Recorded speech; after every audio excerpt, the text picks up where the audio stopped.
जड़त्व क्या है? आज हम लोग बात करेंगे फिजिक्स के एक इम्पोर्टेंट टॉपिक जड़त्व के बारे में।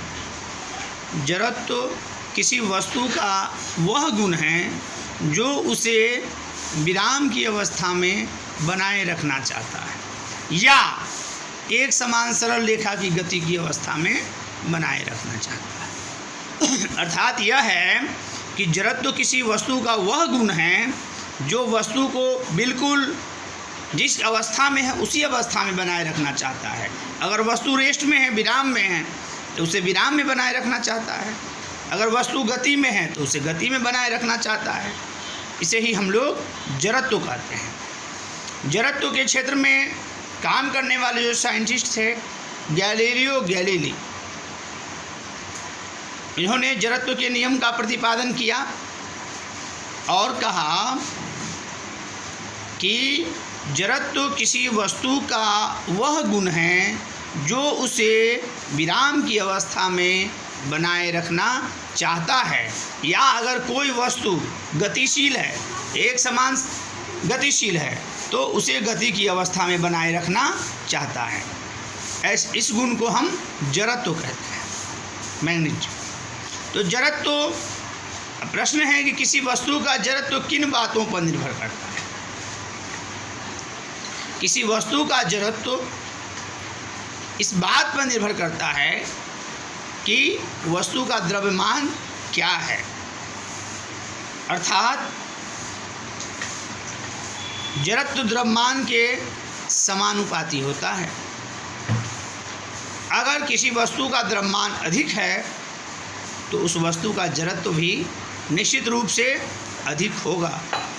उदाहरण के लिए एक ट्रक और एक साइकिल की हम बात करते हैं, तो चूँकि ट्रक का द्रव्यमान अधिक है और साइकिल का द्रव्यमान कम है, तो जड़त्व ट्रक का ही अधिक होगा, साइकिल का कम होगा। आसान है, बिल्कुल क्लियर है। और बल क्या करता है? बल जड़त्व में परिवर्तन, जड़त्व से वस्तु को मुक्त कराता है, जड़त्व के परिस्थिति को परिवर्तित कर देता है। जैसे मान लीजिए कोई वस्तु विराम में है तो वो विराम में बने रहना चाहता है, लेकिन बल लगा करके उसको हम गतिशील कर सकते हैं। तो जड़त्व के विपरीत काम करता है।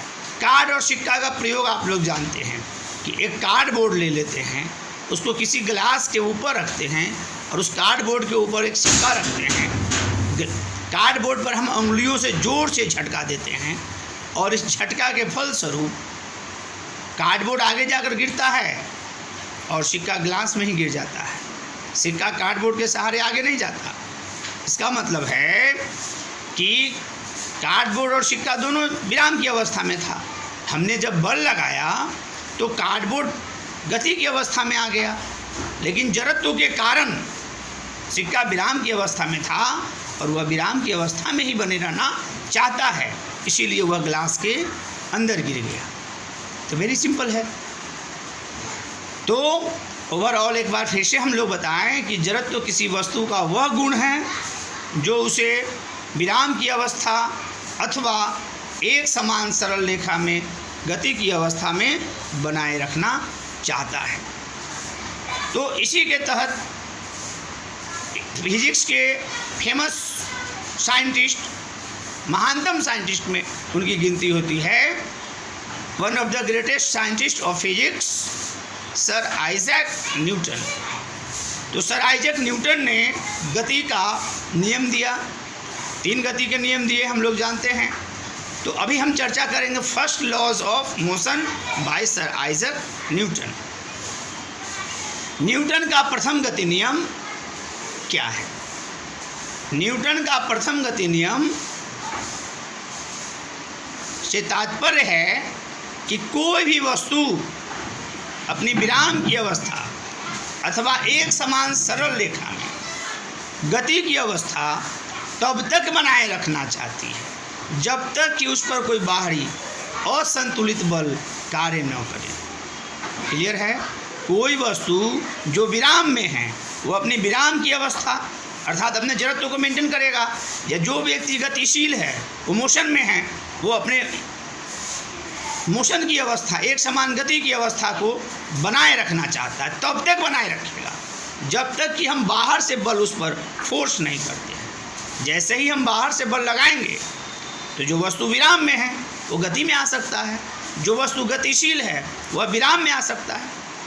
तो न्यूटन के प्रथम गति नियम के अनुसार कोई वस्तु अपनी विराम की अवस्था अथवा एक समान सरल रेखा में गति की अवस्था तब तक बनाए रखती है जब तक कि उस पर कोई बाह्य असंतुलित बल कार्य नहीं करे। तो इसके हम लोग कुछ एग्जाम्पल, न्यूटन के फर्स्ट लॉज ऑफ मोशन के कुछ एग्जाम्पल्स देख लेते हैं। न्यूटन के गति नियम का जो एग्जाम्पल है वो पहला एग्जाम्पल है कि गाड़ी में बैठा हुआ व्यक्ति, गाड़ी चल रही है, गाड़ी में चलती गाड़ी में बैठा हुआ व्यक्ति गाड़ी के अचानक ब्रेक लेने पर आगे की ओर झुक जाता है। क्यों? जब गाड़ी चलती है तो गाड़ी और गाड़ी में बैठा सवार दोनों गति की अवस्था में होता है, और जैसे ही गाड़ी में अचानक ब्रेक लगाता है, ब्रेक लगाकर उसको विराम की अवस्था में लाया जाता है, तो गाड़ी तो विराम की अवस्था में आ गई। शरीर का निचला भाग चूँकि गाड़ी से स्पर्श में है तो ये भी विराम में आ गया, लेकिन शरीर का ऊपरी भाग जड़त्व के कारण गति की अवस्था में बने रहना चाहता है, इसलिए आगे की ओर लुढ़क जाता है। ये जस्ट प्रक्रिया होती है कि गाड़ी रुकी हुई है, रुकी हुई गाड़ी जब जैसे ही आगे बढ़ती है यात्री पीछे की ओर झुक जाता है। इसके पीछे भी जरूरत तो ही है। इसका कारण यह है कि जब हम गाड़ी में बैठे हुए होते हैं तो गाड़ी, रुकी हुई गाड़ी और उस पर सवार व्यक्ति दोनों विराम की अवस्था में, लेकिन जैसे ही गाड़ी खुलती है तो गाड़ी गति की अवस्था में आ जाती है और गाड़ी में बैठे हुए व्यक्ति के शरीर का निचला भाग भी गति की अवस्था में आ जाता है, परंतु जड़त्व के कारण शरीर का ऊपरी भाग विराम की अवस्था में बने रहना चाहता है, इसलिए वह पीछे की ओर झुक जाता है। और भी बहुत सारे एग्जाम्पल है न्यूटन के प्रथम गति नियम। हमारे दैनिक जीवन में बहुत सारे उदाहरण देखने को मिलते हैं। घोड़ा को दौड़ते हुए घोड़ा को अचानक रुक जाने पर घुड़सवार आगे की तरफ क्यों गिर जाता है, इसमें भी यही मतलब है, यही इसका भी लॉजिक है। चलती हुई गाड़ी से कूदना क्यों खतरनाक है? गाड़ी चल रही है और उस गाड़ी से हम चलती हुई गाड़ी से कूदेंगे तो क्या होगा? जब हम गाड़ी में हैं तो स्पष्ट है कि गाड़ी और गाड़ी में बैठा हुआ सवार दोनों गति की अवस्था में है, गतिशील है, और उस पर जो बैठा हुआ जो सवार है तो जैसे ही गाड़ी से वो कूदता है तो कूदने के बाद उसका शरीर का जो पैर जो है ज़मीन पर पड़ता है तो विराम की अवस्था में आ जाता है, लेकिन जबकि शरीर का ऊपरी भाग वो तो जड़त्व के कारण गति की अवस्था में बना हुआ है, वह गति की अवस्था में बने रहना चाहता है। तो ऐसी स्थिति में क्या होती है? वो आगे की ओर लुढ़क सकता है, गाड़ी के चपेट में आ सकता है, चोट लग सकती है, भयंकर दुर्घटना घटित हो सकती है। तो इसलिए चलती हुई गाड़ी से कूदना खतरनाक है।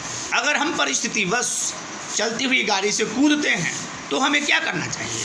तो गाड़ी से कूदने के बाद कुछ दूरी तक दौड़ते रहना चाहिए और दौड़ करके हमें अपनी गति को कम करना चाहिए, तब हमें रुकना चाहिए।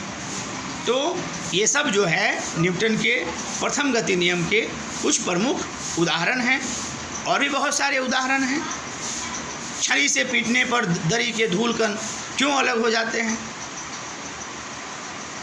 आम के पेड़ पर जाकर हम जब आम के टहनियों को हिलाते हैं, सूखे पत्ते, सूखे आम के फल टूटकर गिर जाते हैं, ऐसा क्यों होता है? ये सारे के सारे जो एग्जाम्पल हैं न्यूटन के प्रथम गति नियम के उदाहरण हैं और जड़त्व से जुड़ा हुआ है।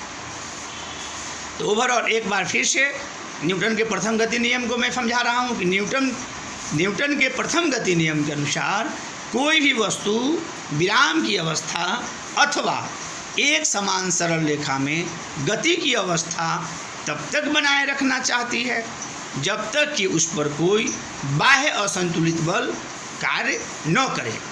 यह हमारा न्यूटन का प्रथम गति नियम है। इसमें आज हमने जड़त्व को समझाया और न्यूटन के प्रथम गति नियम को समझाया, उसके कुछ एग्जाम्पल्स को देखा। उम्मीद है कि आप लोग को ये समझ में आया होगा। धन्यवाद।